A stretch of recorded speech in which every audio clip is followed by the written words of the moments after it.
Well, thank you everyone for tuning into the Vanguard podcast. I'm Zac. And I'm Gavin. And today we're joined by Richard D. Wolff, a professor of Economics Emeritus at the University of Massachusetts Amherst, and a visiting professor at the Graduate Program of International Affairs of the New School University in New York City. He is the founder of Democracy at Work and host of their nationally syndicated show, Economic Update. His latest book is The Sickness is the System, When Capitalism Fails to Save Us from the Pandemic or Itself, and is available along with his other works, including Understanding Socialism and Understanding Marxism at democracyatwork.info.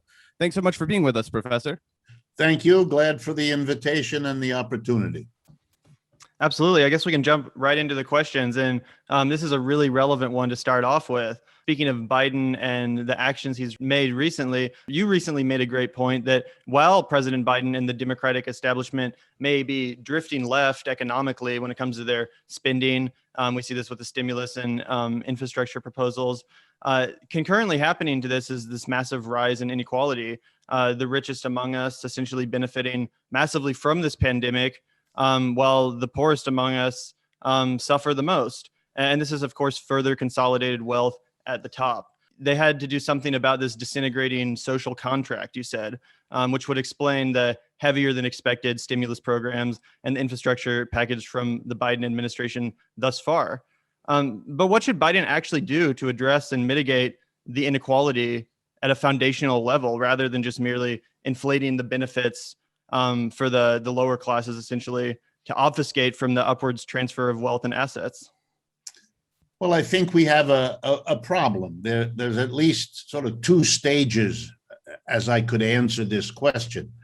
And I don't believe at this point that Mr. Biden is going to enter either of these two stages or go any of this distance I'm about to describe. So it's not my expectation, and I'll begin by telling you why. The comparison that Mr. Biden's followers and supporters like to make is the comparison between Mr. Biden and Franklin Roosevelt the last time capitalism crashed on this scale, which was the 1930s. But there's a fundamental difference. Mr. Roosevelt is like Mr. Biden in the sense that both were centrist Democrats when they ran for office in most of their political lives. But what changed was when Mr. Roosevelt won the election in 1932 and became the president, he confronted an economic crisis even worse than the one that Mr. Biden has inherited. But that's not the crucial difference. The crucial difference was that within a couple of years of the great crash of 1929, a historical shift to the left in the United States got underway. We had, and this is really important for people to understand, the most massive movement to organize workers into unions we've ever seen in the United States. We've never had anything like it before. We've never had anything like it since. Millions and millions of Americans quickly joined the CIO unions. These were people who had never been in a union before, whose parents had never been in a union before, but who joined the union out of a sense that their lives, their well-being, their survival in the Great Depression depended on it. And working very closely with the CIO were two socialist parties and a communist party that were at their peak of social influence, counting tens of thousands of activist members, closely allied with and often the leading militants in the unionization drive of the CIO. These social forces, mobilized in this very effective way, went to Mr. Roosevelt and basically gave him an ultimatum. If you do what we want you to do to help people through this depression, we will make you the president because we have the votes to do it. And if you don't, you won't become the next dog catcher in town because we'll vote against it. That, you know, it was put as bluntly as that behind closed doors. In the public version, the same thing was said. So Mr. Roosevelt, who was an astute politician, understood clearly that this was no bluff. And to make a long story short, he accommodated. He created Social Security. We'd never had that before. He created the federal unemployment compensation system. We never had that before. He passed the first minimum wage in American history. We'd never had that before. And he hired 15 million people for public federal government jobs. I mean, unbelievable, way beyond anything Mr. Biden has even thought about, let alone proposed. Well, what's the difference? Mr. Biden doesn't have a massive upswing from the left. The union movement is at a historic low, and the socialist and communist parties barely exist with minimal social influence. So Mr. Biden doesn't have something that Mr. Roosevelt had to contend with. So I don't expect Mr. Biden, which is what I began with, to even go as far as Roosevelt was forced to go. But there's a further point, and that I think for an audience like yours is more relevant. Even if Mr. Biden were to go as far as Roosevelt, that doesn't solve the problem either. And the reason is simple. Mr. Roosevelt never challenged, nor did the New Deal, never challenged the basic organization of factories, offices, and stores. In short, did not challenge the organization of capitalist enterprises.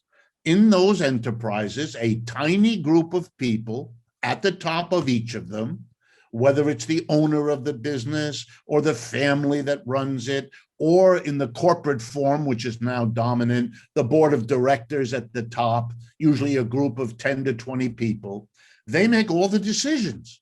They decide what to produce, how to produce, where to produce, all of it. And most important, they decide what to do with whatever net revenue the enterprise generates. All of the employees make that possible, and they are systematically excluded from all decisions. Therefore, it should surprise absolutely no one that the tiny group at the top, the board of directors, takes an outsized portion of the net revenue and gives it to itself, to the major shareholders, to the top corporate executives, to the little mini king in the enterprise, the CEO, and so on. And that's the root of our inequality. So if you're concerned about our inequality, but you do not challenge the organization of the enterprise, well, to be blunt, you're not serious. You're not, in fact, concerned about the distribution. And the fact that you say so, which today is very popular in business circles, well, we're very concerned about the uneven distribution of the benefits of globalization or all that kind of thing. That's all blah, blah. That's all words. They're smart enough to recognize that they're in danger, but they have no grasp and no willingness to go where it would have to be taken if you're seriously going to do that. Which is why, by the way, even the steps Roosevelt took, the New Deal, the Social Security, and all the rest, none of it was able to endure. The last 50 years have been the systematic rollback of what the New Deal accomplished. That's why today, one fact summarizes it all. Over the last 15 months, 82 million Americans had to go file for unemployment compensation. They were unemployed either for a few weeks or for the entire 15 months. 82 million, however, suffered some period of unemployment when they would use up whatever savings they had been able to accumulate, become a burden and a strain on their families, on their neighborhoods, on their communities. The total labor force in this country is under 160 million. That means more than half of the labor force of the United States went through this kind of suffering. And as you noted, over the same 15 months, the 600 billionaires in this country increased their collective wealth just short of $1 trillion. I mean, you could not have a more grotesque story than having a pandemic that threatens us all be the occasion for an even more egregious inequality than we had going into it. So, yeah, Mr. Biden is not the man to take us even where Roosevelt went, and that wasn't far enough to deal with this problem either. Well, you mentioned that one of the things that pushed Roosevelt to get the New Deal and the other social benefits accomplished was a robust effort by the socialist parties and even a communist party. Right. And you were actually a founding member of the Green Party of New Haven, Connecticut, if I'm not mistaken, and also ran for mayor as a Green Party candidate. And I'm wondering if you could give us an analysis of what you would consider the best road forward for third parties would be. It seems much of the energy over the last 5 years that would have been typically devoted to third party activism has instead been attempted to get insurgent candidates to take over the Democratic Party. In your view, was that the best strategy? Well, to be honest with you, I don't know what the best strategy is. I wish I did. If I thought I did, I wouldn't hesitate one moment to tell you. But I don't believe in predicting the future. I don't think any of us is capable of doing it, and I'm not going to pretend I have any greater ability at that than I think anyone else has. So, but there's a conclusion I draw from our inability. I kind of welcome all the efforts. If there are people who understand the need for basic social change in this country, who see that the way forward is to work as a socialist of some sort in the Democratic Party, my response, more power to them. If there are people who think that there are limits and constraints inside the Democratic Party, which there clearly are, and that you can do something outside the Democratic Party, for example, with the Green Party or with others, again, my reaction is go for it. Let's see. Rather than have sterile debates in advance, let's proceed on all fronts. And then, like a good military person, to use that metaphor, let's see how it's going. Let's see what is possible inside the Democratic Party, what's possible outside it, and then draw some conclusions that I would be in favor of about what seems to be working in terms, and let that shape our priorities. But at where we are now, I'm going to overstate it, but we really kind of have nowhere to go but up as a left in this country. So, yeah, I think Bernie did us an enormous favor. And, I feel constrained, even when I disagree.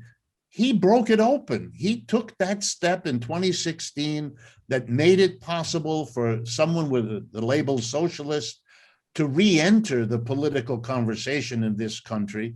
It was a breaking up of the horrific Cold War lopsidedness of American politics. And that he did it again in 2020, and that we have AOC and Cory Bush and all the other people emerging. I'm grateful to what they're doing. I would argue that, the people in the Green Party, look, we ran when I did, and you're quite right, I ran for mayor of the city of New Haven on the Green Party ticket. I ran for the Board of Aldermen, which is sort of the city council in New Haven in 1987. By the way, I got 10% of the vote for mayor as a Green. There had never been a Green Party in New Haven before we set one up to run. 2 years later, I ran for the city council and got 47% of the vote in my ward, it's called, that section of New Haven. We did that because we believed that it was possible to run and win as third party. There have been now Greens elected to the Board of Aldermen. So I can answer the question, is it possible in a reasonably typical American city for a third party effort to be successful? I can give you the unambiguous answer. Yes, we were. And we were successful in record short time with very limited resources. Moreover, it was well understood in New Haven that I was, as the newspapers used to call me, a red green. They thought that was cute, which it was. It was cute, but it didn't dissuade the people from voting for me one iota. And, and it wasn't me, it was the Times. Just like today, the radio and television show you kindly mentioned that I do every week. We go out to millions and millions of households in this country. They don't all watch it, obviously, but they can. We're on the networks, we're functioning. And that's a testimony to this country having changed dramatically, not just in the obvious ways of Trump and the right wing and all of that, but in a much more subtle but no less real way on the left. And people should take heart from that. We have an audience we never had before for at least 75 years. And there's all kinds of little green shoots emerging on the left. And let's support them all and see which strategies, which tactics, which emphases are the ones that work for us, and be guided by that. Well, that's so true that, with Bernie's run, regardless of what at the end of the day he accomplished or did not accomplish, he certainly did foster a new interest in socialism, for example, these leftist ideas. And personally, I'm a little bit afraid that energy, that momentum behind this movement will die out now that a lot of these progressive lawmakers, including Bernie, are giving credit to Biden and kind of acting as if they're pacified, that he's met the moment, as Jayapal said.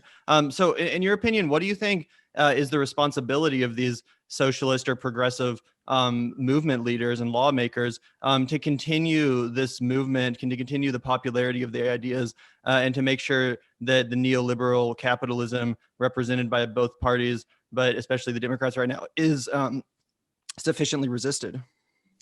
Well, again, and this may disappoint you, but let me tell you how I see it. I'm not surprised in a country like the United States that demonized everything on the left relentlessly for 75 years. This was demonized by the Republican Party, obviously, by the business community, obviously, but just as much or almost as much by the Democratic Party, by the liberal establishment, and so on. I cannot forget, as an American who, for all kinds of special reasons, but I'm a product of the elite academic structure of this country. I went to Harvard, then I went to Stanford, and I finished at Yale. It's like a poster boy for the elite education.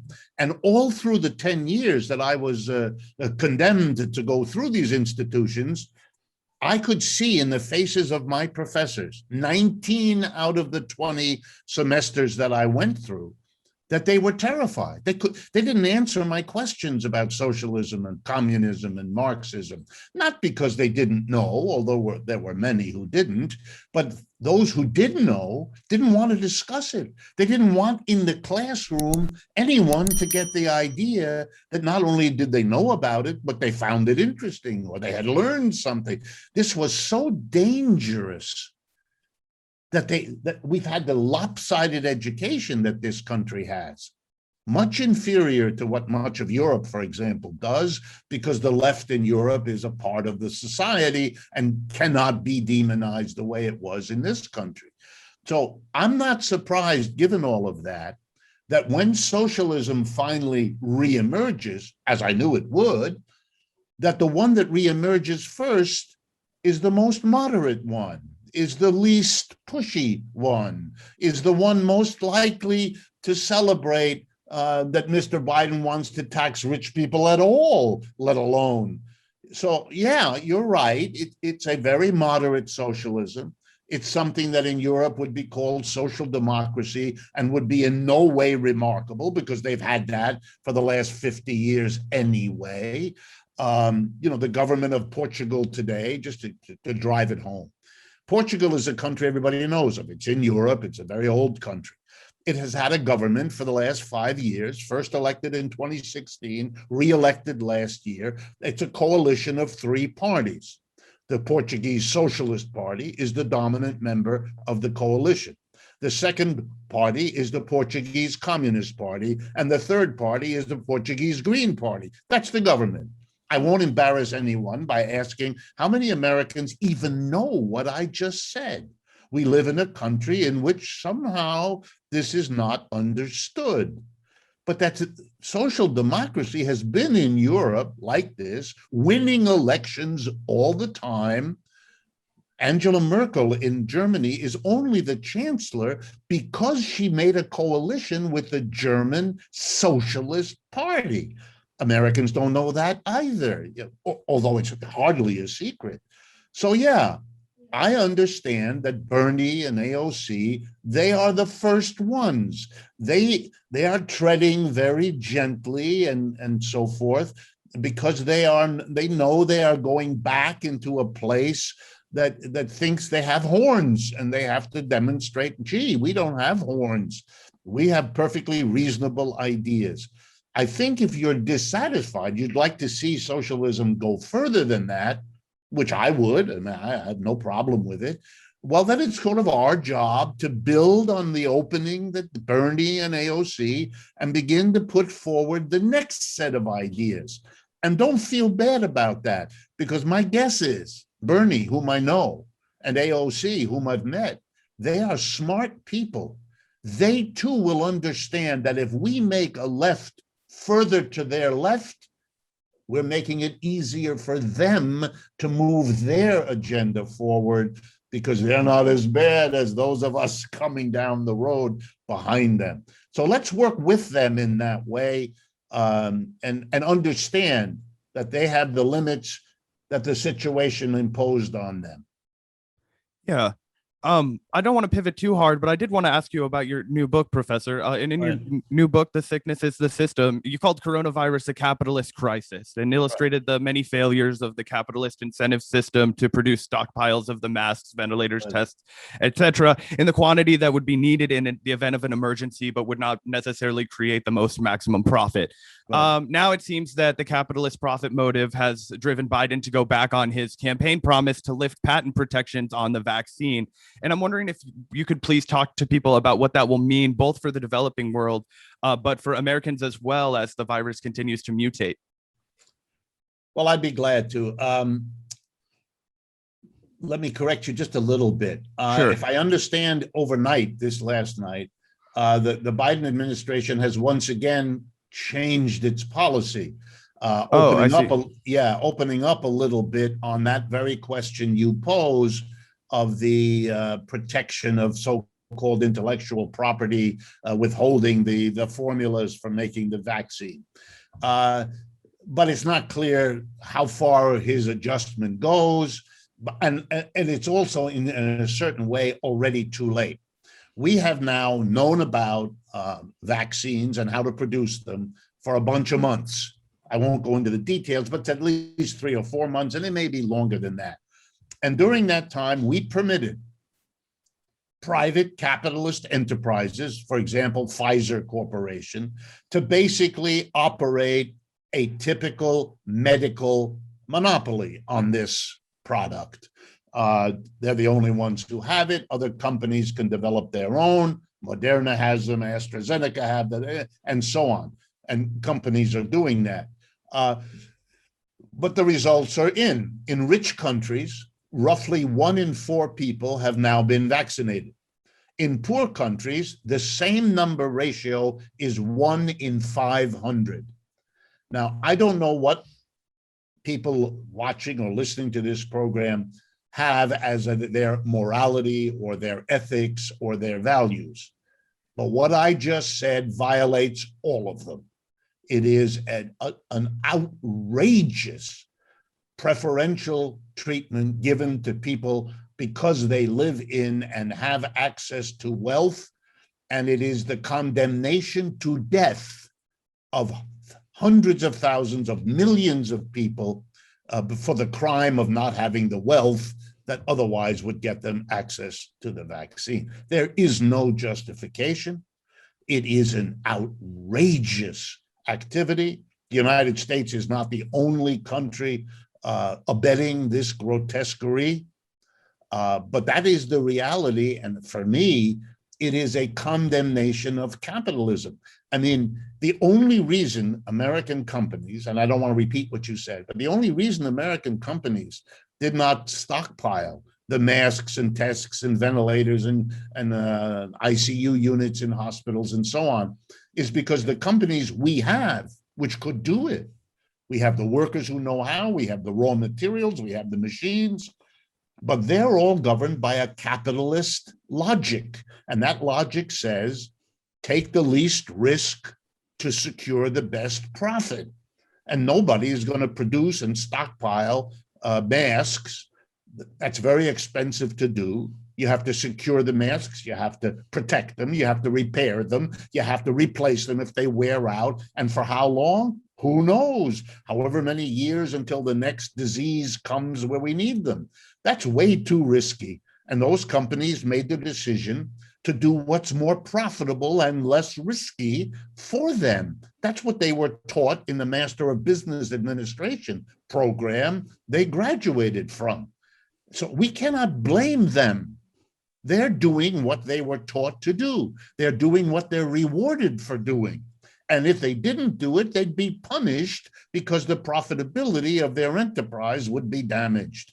So if you want to prevent this society from being vulnerable to a pandemic, as the United States was in comparison to dozens of countries with fewer resources and a less developed medical system, then you have to go to the systemic problem here, the logic of capital, the logic of profit.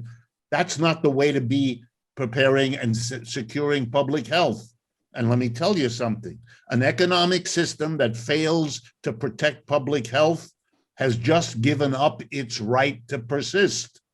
That's a failure that should make everybody shake their head and say, which way to the doorway to a better system? Because this one has failed the most basic of tests.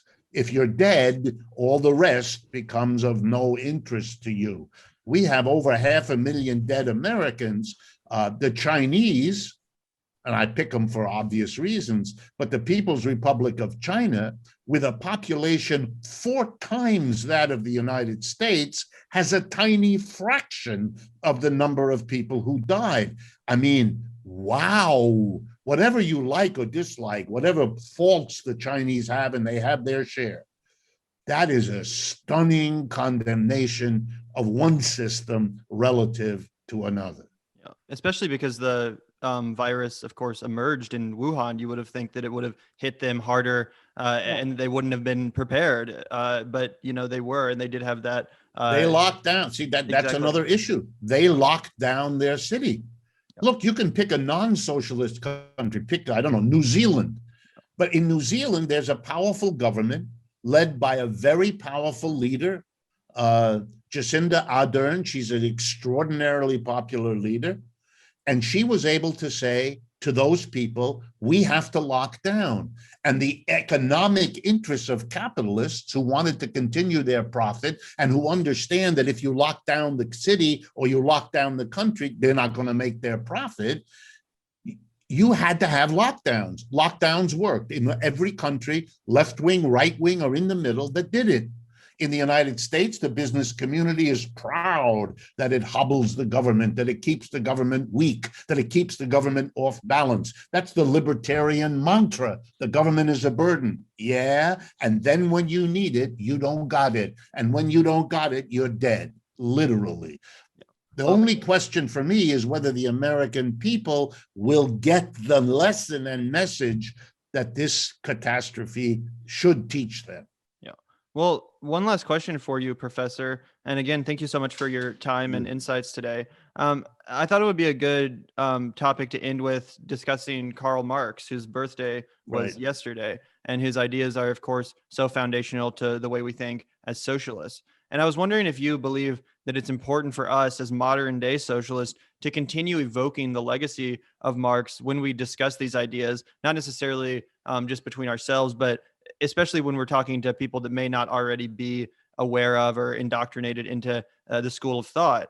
And I'm just wondering if you think associating with or evoking these figures could be harmful from a PR perspective, given the connotations that that do continue to exist largely thanks to capitalist propaganda surrounding them, or if you think it's important to attribute these ideas to their originators, essentially.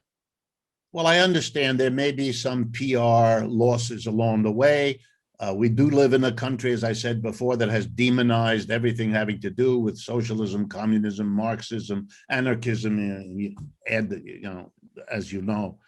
But I would argue that both politically and in terms of basic human honesty, we ought to acknowledge the enormous contributions that Karl Marx made and that the Marxist tradition after him made.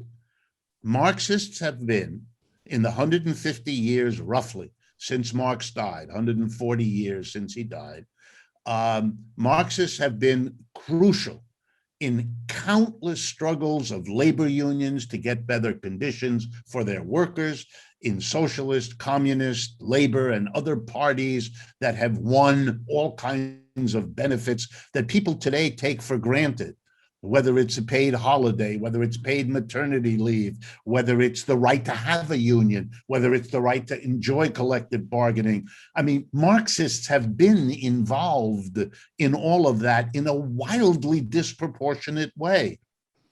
Number one. Number two, Karl Marx himself, in his writings, is one of the great economists of the last several centuries. He's right up there with Adam Smith, David Ricardo, John Stuart Mill, or anyone else you want to think about as having figured things out that we can learn from. There's a kind of intellectual dishonesty in pretending otherwise. Do you have to agree with everything? Of course not. Did the fellow make mistakes? Sure he did. Everybody does. He made his share. But he figured something out. He built on what went before him, as did Adam Smith, as did David Ricardo, as did John Stuart Mill, and I could go on. But it is childish to pretend otherwise. It's as if we didn't understand that before them, great figures like St. Augustine or St. Thomas Aquinas made great bread. You don't have to be Roman Catholic the way they were to understand that they made major contributions to thinking about the human condition. And what kind of idiocy needs to get off on pretending that they weren't there or that they weren't good? It's as if you said, I'm not going to read Augustine and St. Thomas Aquinas because of the awful things that the Spanish Inquisition did in Spain. Well, you know, the Inquisition did awful things, and people who have been Roman Catholic have done terrible things. That's not an argument not to understand what their achievements were, what contributions they made. It's a bizarre kind of infantile rejection, and we ought to get out of that in this country. Just to be very personal, I learned a great deal reading and studying Marx. I'm grateful for what he taught me. I happen to be also grateful for what Adam Smith and a whole bunch of others taught me. And I am ashamed that Harvard, Yale, and Stanford were so childish that they never assigned me one word of what Karl Marx did. That was craven subordination to the Cold War. It was intellectually dishonest, and it was no good for my education and anybody else's.